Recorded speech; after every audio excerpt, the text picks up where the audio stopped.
जय हिंद जय भारत। एक बार फिर से आपका स्वागत है हमारे चैनल प्रहार जीएस में। पिछले वीडियो में हम लोग छठी पंचवर्षीय योजना और उससे संबंधित जैसे नाबार्ड, एग्जिम बैंक, इन सारे चीज़ों पर हमने बात किया था। वो हमारा पूरा फुल एंड फाइनल समाप्त हो गया। अब हमारा जो है अगला क्लास वो 7वीं पंचवर्षीय योजना और 8वीं पंचवर्षीय योजना, दोनों छोटा छोटा टॉपिक है। हम लोग एक ही क्लास में दोनों को देख लेंगे, 7वीं पंचवर्षीय योजना और 8वीं पंचवर्षीय योजना को। तो सबसे पहले जब 7वीं पंचवर्षीय योजना पढ़ रहे थे तो इससे पहले एक बार आप बैक जाकर रिकॉल करेंगे कि छठी पंचवर्षीय योजना 1980 में शुरू हुई और 1985 तक चली। उसके जस्ट बाद 7वीं पंचवर्षीय योजना आई जो 1985 से स्टार्ट होकर 1990 5 साल तक के लिए चली। और यह योजना जो था इसका मॉडल जॉन मिलर के मॉडल पर आधारित था।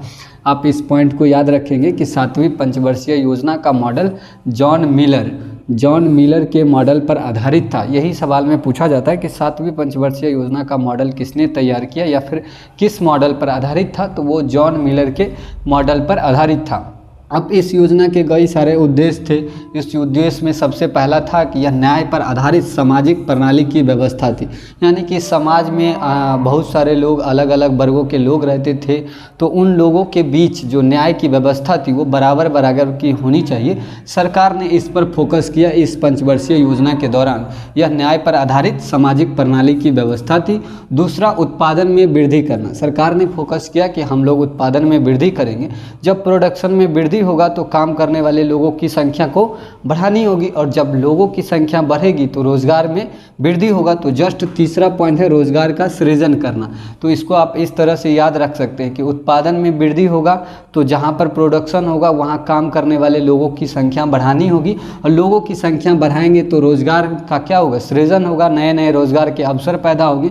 तो रोजगार का सृजन करना तीसरा पॉइंट था। और चौथा पॉइंट था कि इसके मुख्य उद्देश्यों में शामिल था पर्यावरण की रक्षा करना और वन्य जीवों की रक्षा करना। हालांकि कई पंचवर्षीय योजना में पर्यावरण की रक्षा से संबंधित बातें की गई है, लेकिन इसमें भी विशेष तौर पर ध्यान दिया गया पर्यावरण की रक्षा करना और वन्य जीव की रक्षा करना।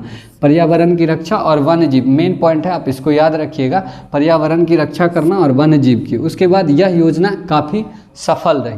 अब इससे हमको एक टॉपिक मिलता है, जैसे वन्य जीव की रक्षा करना इसमें शामिल था।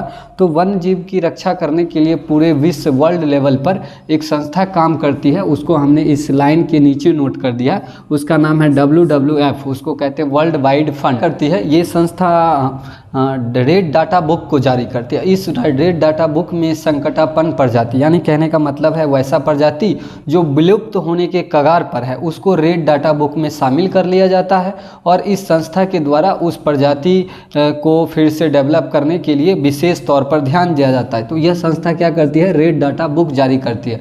वन्य जीव हमको मिला, हमने वहीं से रिलेट करके आपको एक पॉइंट नोट कर दिया है, आप इसको याद रखिएगा। इससे कई बार सवाल पूछ चुके हैं कि WWF का फुल फॉर्म क्या होता है, तो वर्ल्ड वाइड फंड होता है। ये क्या काम करती है कि जो लुप्त प्राय जीव है, यानी कि वैसा जीव जो लुप्त होने के कगार पर है, उसको अपनी संस्था का एक रेड डाटा बुक जारी करती है और उस बुक में वो शामिल कर लेती है। तो इसलिए इस संस्था को हमने यहाँ पॉइंट नोट कर दिया। सबसे पहला पॉइंट है WWF, इसका फुल फॉर्म होता है वर्ल्ड वाइड फंड।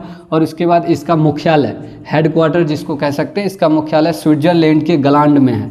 इसका मुख्यालय स्विट्जरलैंड के गलांड में है। और तीसरा, इसका प्रतीक चिन्ह वेरी इंपॉर्टेंट, बार बार पूछा जा चुका है कि WWF का प्रतीक चिन्ह क्या है, तो इसका प्रतीक चिन्ह है रेड जायंट पांडा।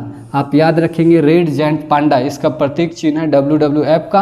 और यह क्या करती है, रेड डाटा बुक को जारी करती है। रेड डाटा बुक में वैसे प्रजाति को शामिल करती है जो विलुप्त होने के कगार पर है, यानी कि जो अभी थे धीरे धीरे उनकी जनसंख्या कम हो रही है, अब वो विलुप्त होने के कगार पर हैं, तो उनको यह संस्था वैसे जीव को रेड डाटा बुक में शामिल कर लेती है और उसके संरक्षण के लिए विशेष रूप से ध्यान देती है। तो यह संस्था WWF जो है वो विलुप्त प्राय जीवों के संरक्षण के लिए काम करती है। तो आप इसको भी याद रखेंगे। हमने 7वीं के साथ इसको रिलेट कर दिया है। यहाँ पर हमको मिला था वन्य जीव, और वन्य जीव की सुरक्षा में WWF काम करती है, तो आप इसको यहीं पर रिलेट करके पढ़ लेंगे।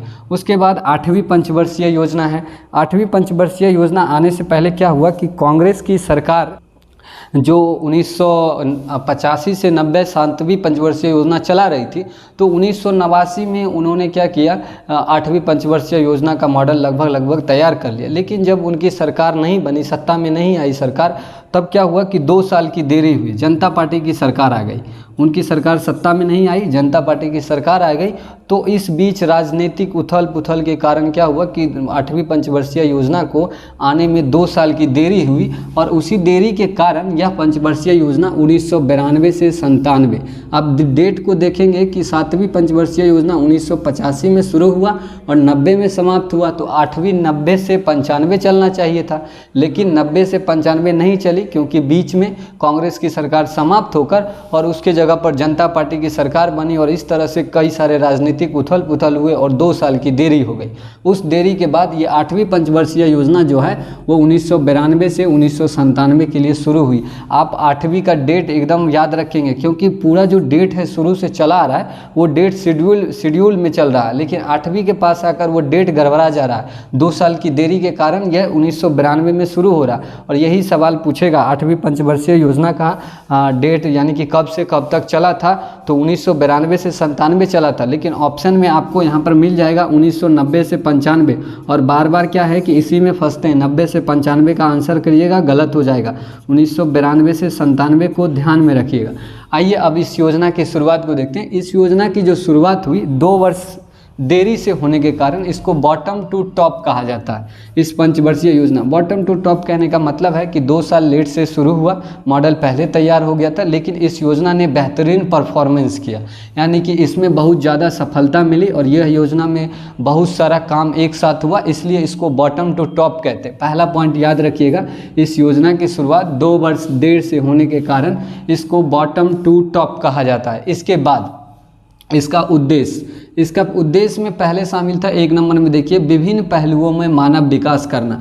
विभिन्न पहलू कहने का मतलब है कि रोजगार के क्षेत्र में, शिक्षा के क्षेत्र में, स्वास्थ्य के क्षेत्र में, यानी कि मानव विकास करना, हर क्षेत्र में मानव का विकास करना।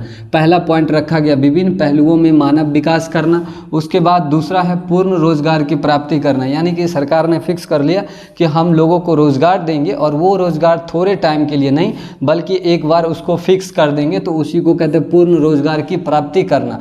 तीसरा, आधारभूत ढांचा का विकास करना। आधारभूत ढांचा कहने का मतलब है सड़क, बिजली की सुविधा, पानी की सुविधा, इन सारी चीज़ों का विकास करने का सरकार ने फैसला किया 8वीं पंचवर्षीय योजना के दौरान। और उसके बाद चौथा पॉइंट है कि इस योजना के दौरान प्रधानमंत्री रोजगार योजना की शुरुआत हुई। प्रधानमंत्री रोजगार योजना की शुरुआत 8वीं पंचवर्षीय योजना के दौरान हुई, और इसका डेट आप याद रखिएगा कि 1993 में स्टार्ट हुई प्रधानमंत्री रोजगार योजना, 1993 में। उसके बाद इस प्रकार यह योजना क्या हुई कि सर्वोच्च विकास दर वाली योजना। सर्वोच्च कहने का मतलब है कि सबसे अधिक, यानी कि जितना भी पंचवर्षीय योजना टोटल 12 है, और इस 12 में सबसे अधिक विकास दर वाली पंचवर्षीय योजना जो है वो 8वीं पंचवर्षीय योजना है। आप इस पॉइंट को याद रखेंगे, सवाल में भी पूछा जाता है कि सबसे अधिक विकास दर वाली पंचवर्षीय योजना कौन सी है, तो वो 8वीं पंचवर्षीय योजना है जो सबसे अधिक विकास दर वाली योजना कहलाती है। तो अभी हमारा 7वीं पंचवर्षीय योजना और 8वीं पंचवर्षीय योजना का पूरा डिटेल समाप्त हो चुका है। अब हम लोग नेक्स्ट क्लास में 9वीं पंचवर्षीय योजना, 10वीं, 11वीं, 12वीं चारों को एक साथ पढ़ेंगे, क्योंकि चारों में बहुत छोटा छोटा पॉइंट है और उससे कोई रिलेटेड सब्जेक्ट भी नहीं है, इसलिए हम उसको एक ही साथ देखेंगे। और उसके बाद हमारा 2 पॉइंट बच जा रहा है, एक टैक्स के बारे में पढ़ना है, और दूसरा पॉइंट डिमांड एंड सप्लाई, और सबसे लास्ट पॉइंट जो होगा इंटरनेशनल मार्केट। इंटरनेशनल मार्केट कहने का मतलब है जैसे IMF, वर्ल्ड बैंक, ADB को कहते हैं एशियन डेवलपमेंट बैंक, इसके अलावा WTO, world trade organisation, UNO, UNESCO, इन सब चीज़ों को हम लोग लास्ट में देख लेंगे। तब तक के लिए धन्यवाद।